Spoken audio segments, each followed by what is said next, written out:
Good morning. I am at my granny's house in Hobbs, New Mexico on her back porch. I'm in a season of transition, I guess you would say, and my friend Kirk Woldridge said, Brandy, when he was going through a similar time, said he did a lot of sitting on his back porch and spending time with the Lord and just enjoying God's goodness and being thankful for what he had. And so I've been doing that, whether that's on my porch in Lubbock, my parents' porch in Austin, or this porch right here at my granny's house. So I have a little devotion I wanted to share this morning.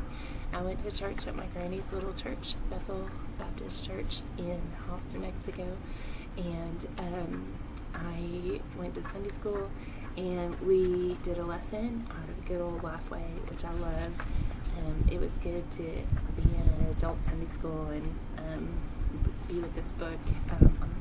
I'm a big Lifeway girl. I love their adult curriculum, and so this is Explore the Bible, and their lesson was in 2 Samuel 21, 1 through 6, and 10 through 14. And the story, I'd never really, it's one of those stories, it's a small story in the Bible that I never really had thought about, and really hadn't read too much of, but it's a story about the lesson of this title is resolved, and it's a good story for all of us. And I would encourage you to read through this story, and I'm just going to break it down in some little practical aspects for us today. 2 Samuel 21, 1 through 22, there's famine in the land of Israel, and David seeks the Lord. And first of all, that's a good example for all of us to seek the Lord, to spend time. I've kind of talked about how that's hard for me. I'm a doer and a goer and get things done kind of girl, and so it was hard for me to sit down and say, hey, Lord, where do you want to go from here? What does this look like, you and me? And so think about that too in your life right now. If you're stuck with a problem, or you're in a transition, or you're in a hard time of life, to sit down and say, okay, Lord, what is it I need to hear from you? Sometimes that's hard because we don't always hear from the Lord what we want to hear, or we just hear some silence.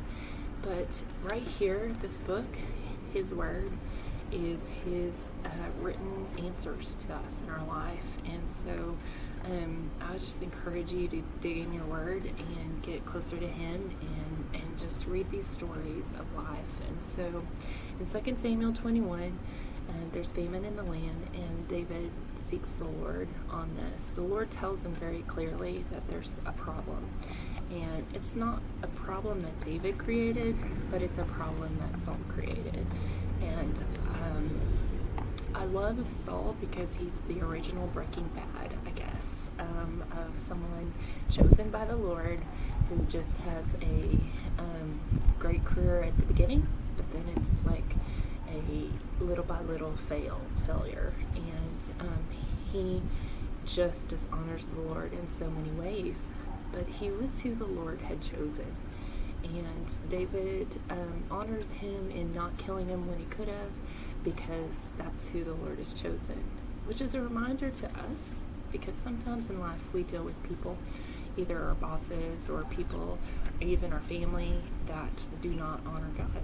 And they make wrong choices, and they don't do the right things. And so we are affected by that. That's the thing today. Sin affects everyone. And you might think if you're in a relationship and you're cheating on that person in your relationship, that it's just hurting you. But no, it's hurting all different kind of aspects of people in this relationship. And sin affects everyone, whether you're in a family, whether you're in a community, whether you're in a workplace. If you're not honoring the Lord with your life, then you're not just hurting yourself, you're hurting others, because people are watching. And as my cousin said, God doesn't like ugly. yesterday, and she said that, and it's true. There's a verse in Psalms that said, let me read that. Psalms 37:28 says, God helps the righteous, and the way of the wicked he will cut off. And so that's a very clear reminder that the Lord is for good, but there are people in our lives who are not. And God has put those people in our families, in our work situations, in our jobs, and there are consequences with that. And this story passage of David dealing with Saul's injustice, I guess, towards the Gibeonites is a good reflection that we will have to deal with the consequences of those around us and their sins. And so many times the world would say, that's not your problem. You didn't do that. You don't have to worry about that. Forget about that. Sweep it under the rug. But the Lord says, you got to deal with it. And sin is hard, whether it's our sin or other sin. It's hard to deal with. But the Lord has a faithful plan in how to deal with that, and very good guidelines, and to go to Him, to seek His face, and then to actually deal with it. You know, I'm a procrastinator. I'm a avoider. I don't want to deal with people. I want to just be happy and party, and I don't want to deal with the junk. No, Lord, you deal with that. And so sometimes in life I have to deal with that, and that's not always fun. But the Lord says, you're going to have to deal with it, Brady. So David deals with it, and in this, it's kind of the Gibeonites ask for 7 of Saul's sons to be hung to the Lord. And so David goes ahead and carries out that request for the Gibeonites. And then the kind of closing of this passage is a daughter or a mother of 2 of the sons of Saul that were hung. And her name is,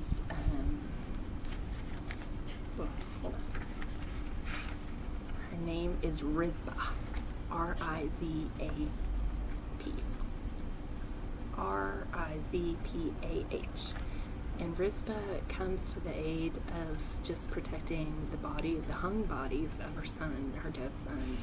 Doesn't let animals get them, doesn't let the birds of the air get them. She kind of shows this resolve, which says a couple months, that she has this resolve to protect these bodies.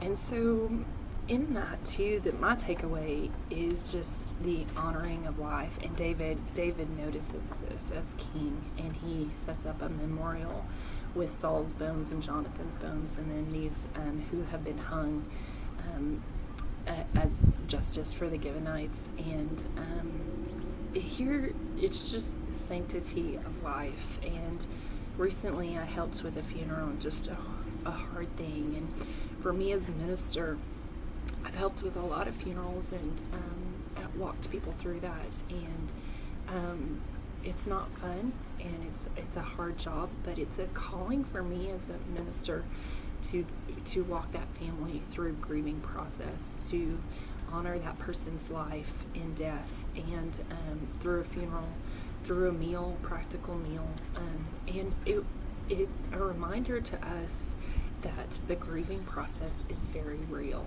Whether you're a mom grieving the loss of children, whether you're a child grieving the loss of a parent, whether you are just a church leader helping with the loss of someone else in your church, grieving is very important, and to be there for other people during that process is just incredible.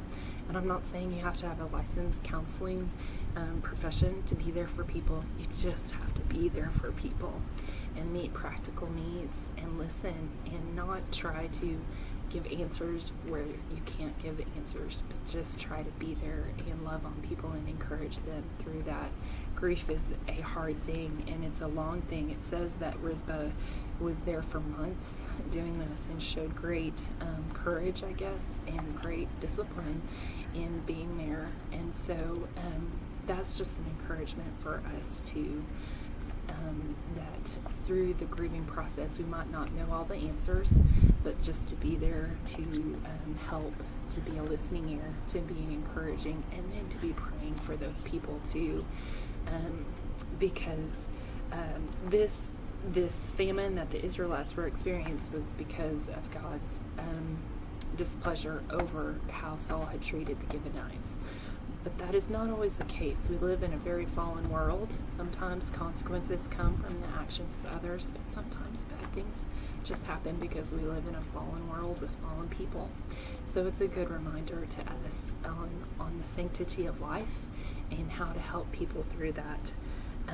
If you haven't read this story, go back and read it, 2 Samuel 21, and just read this story and kind of glean from it your own things on how to deal with resoluting problems that your life. Don't be like me and avoid them. Just sit down, ask questions. David sat down with the Gibeonites and said, hey, how can I help? What can we do here? And they were resolute in what they wanted done. And then to carry that out is very hard sometimes. And then to see that through on both sides of the conflict. I think David did an incredible job of handling the Gibeonites, giving them justice as a king, and then also helping this grieving mother whose sons were hung in the act of justice for the Gibeonites. And so just a great reminder on how to deal with conflict in our lives, and then also how to just deal with the grief process and losing of lives. I hope this is a blessing to you and a good day. I look a little rough, sorry. I'm not showering. I know you needed to know that, but why? I'm at my granny's and I'm just enjoying this back porch of hers and playing some dominoes with my aunt yesterday. Super fun, and just seeking the Lord on what He wants in my life right now. And so I hope this is encouraging to you. Hope you have a great day, and it's not too hot yet, so that's a good thing. We're probably going to be at 100 degrees here in the house in the next couple hours, so we'll get out. All right, talk to you later.